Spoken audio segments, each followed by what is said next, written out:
Saya mewakili internal partai hendak menyampaikan di bagian pertama, PDI Perjuangan itu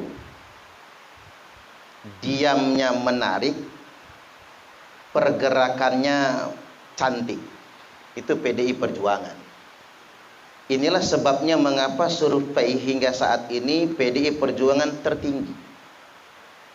Padahal PDI Perjuangan adalah sasaran utama klaim-klaim fitnah dari kelompok radikal. Dan kelompok radikal ini jubahnya agama. Pakai sorban, gamis, udeng-udeng gitu. Janggutnya panjang. Khutbah di masjid-masjid, ceramah di mimbar-mimbar. Sasaran utamanya pasti PDI Perjuangan. Mulai dari isu babi panggang kemarin itu. Luar biasa ya. Tapi PDI itu diamnya menarik. Mengapa kita diam terhadap nyinyiran yang kayak gitu? Karena kita mengamalkan firman Allah Ta'ala. A'udzubillahi minasyaitonirrajim. Ya ayyuhalladzina amanu la yaskhar qaumun min qaumin asa ayyakunu khairam minhum.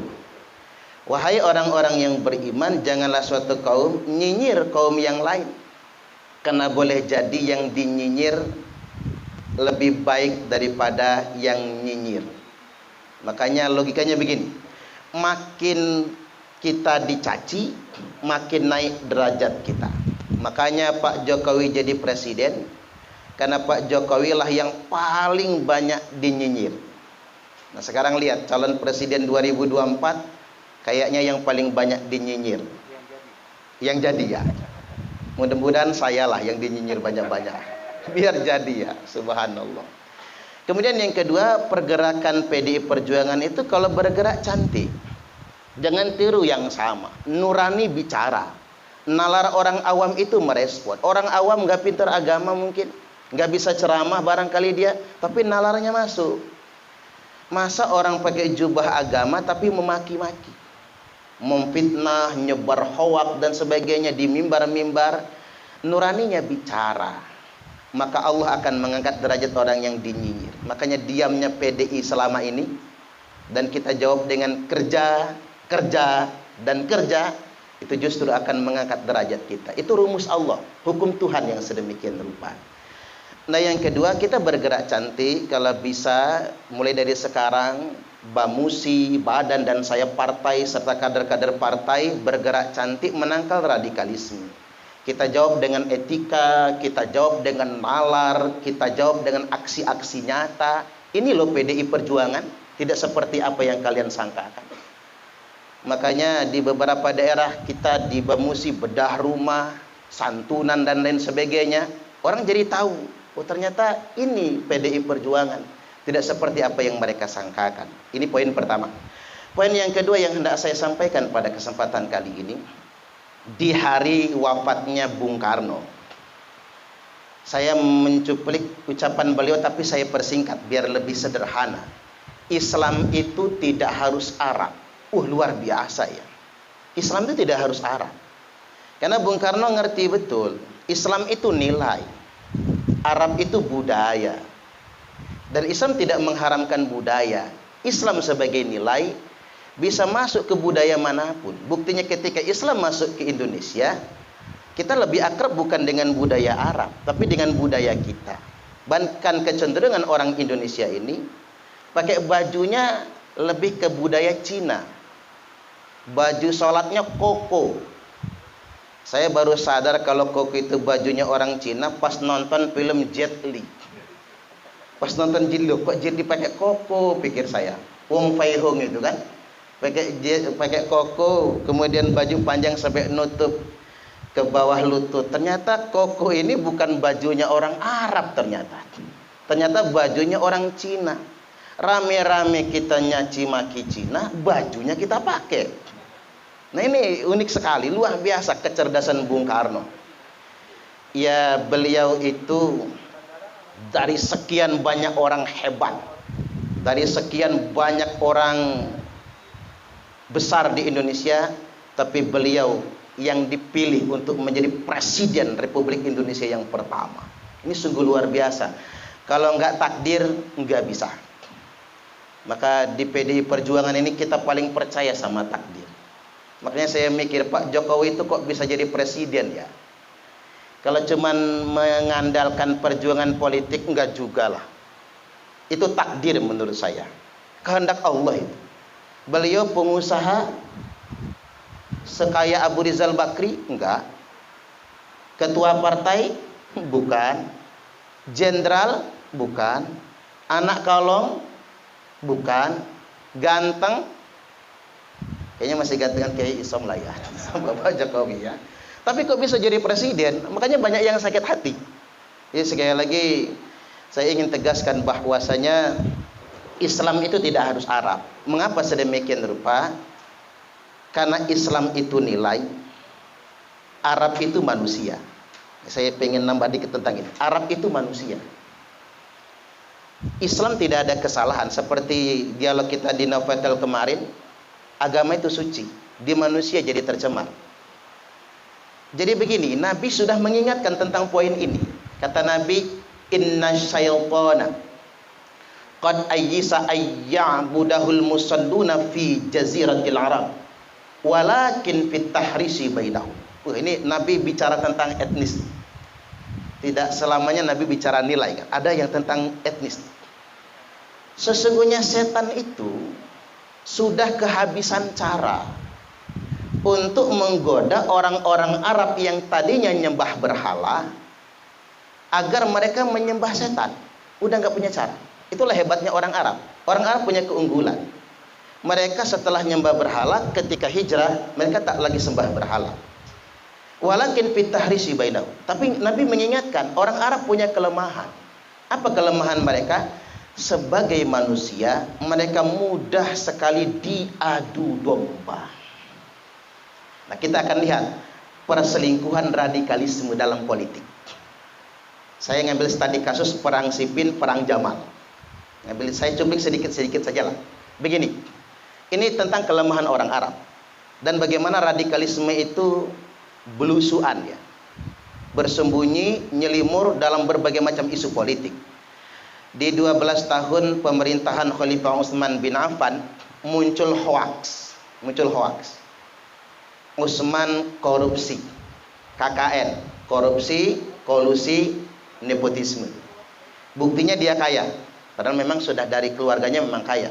Yang kedua, banyak gubernur, waliul balad, gubernur-gubernur itu keluarga dia. Dan ini tidak terklarifikasi. Dan orang menuntut beliau mundur. Maka muncul demo besar-besaran di kota Madinah. Rumah Khalifah Utsman dikepung 40 hari 40 malam. Kemudian di malam ke-40 pendemo naik dinding rumahnya. Zaman itu belum ada pas pampres soalnya, jadi nggak ada pengamanan. Naik dinding rumahnya, beliau sedang membaca Al-Quran, ditombak, ditebas tangannya, ditombak dadanya. Beliau wafat dalam keadaan membaca Al-Quran di usia 82 tahun. Bayangkan, kakek-kakek lansia diperlakukan sedemikian rupa. Gara-gara apa? Hoaks, fitnah-fitnah politik. Tidak berhenti sampai di situ. Maka dibaiat Khalifah Ali bin Abi Thalib sebagai khalifah. Nah, orang-orang menuntut agar pembunuh Khalifah Utsman itu dihukum mati. Ali berargumen begini, kalian para gubernur baiat dulu, loyal dulu sama saya. Nanti kita tangkap pembunuh itu, kita tegakkan hukum atas mereka.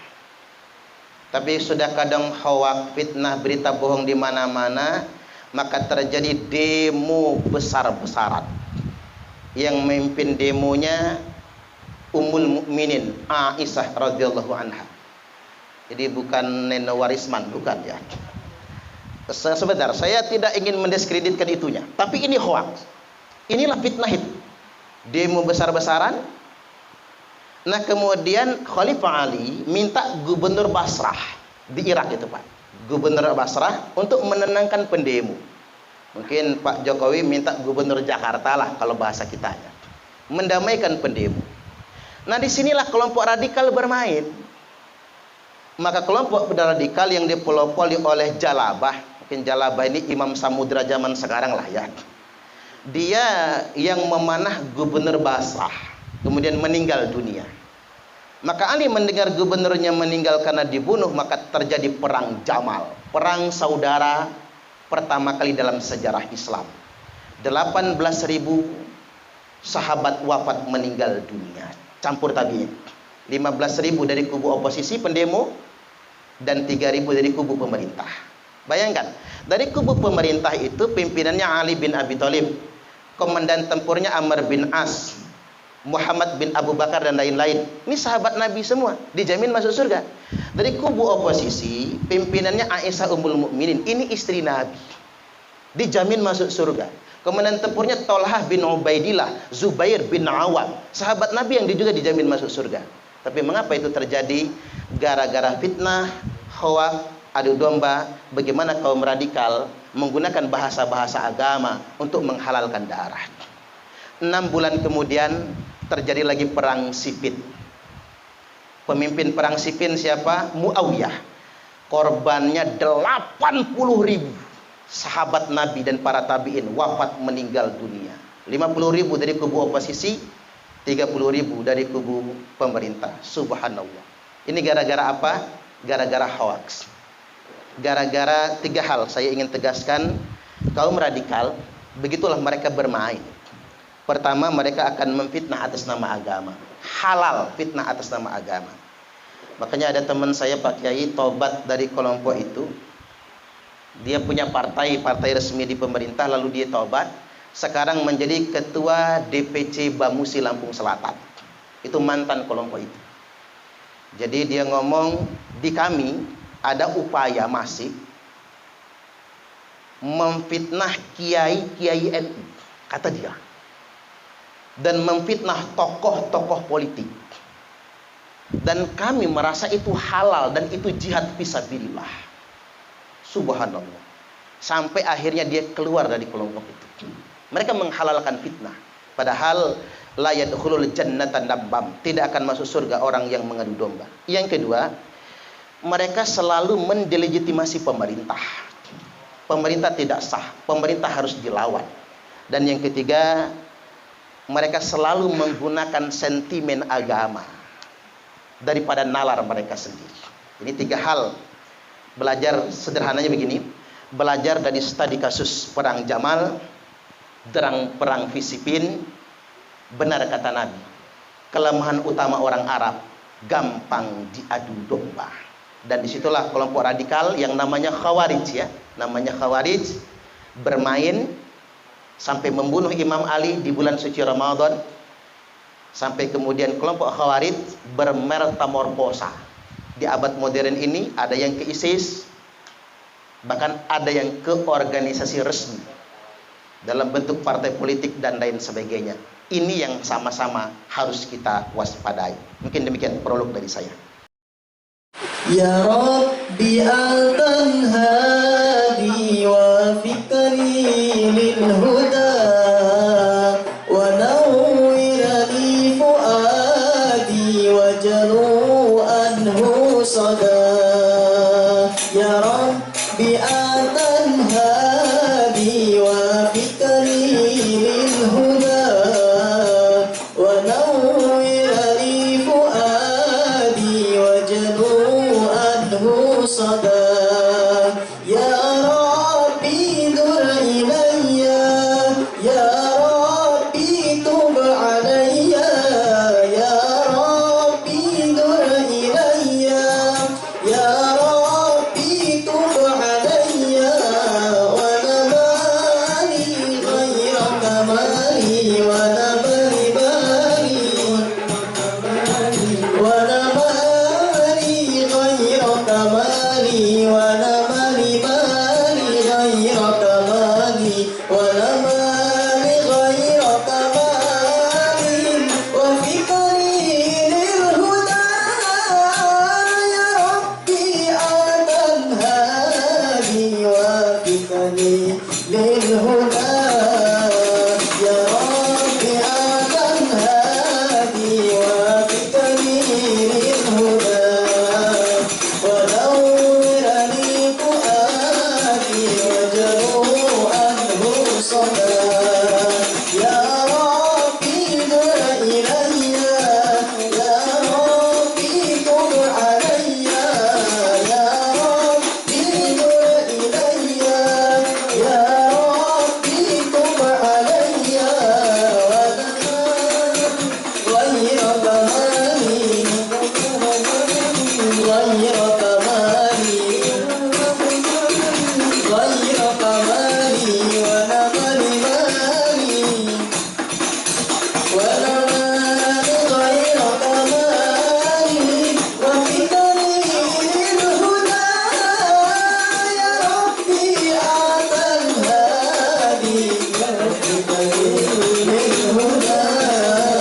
وجود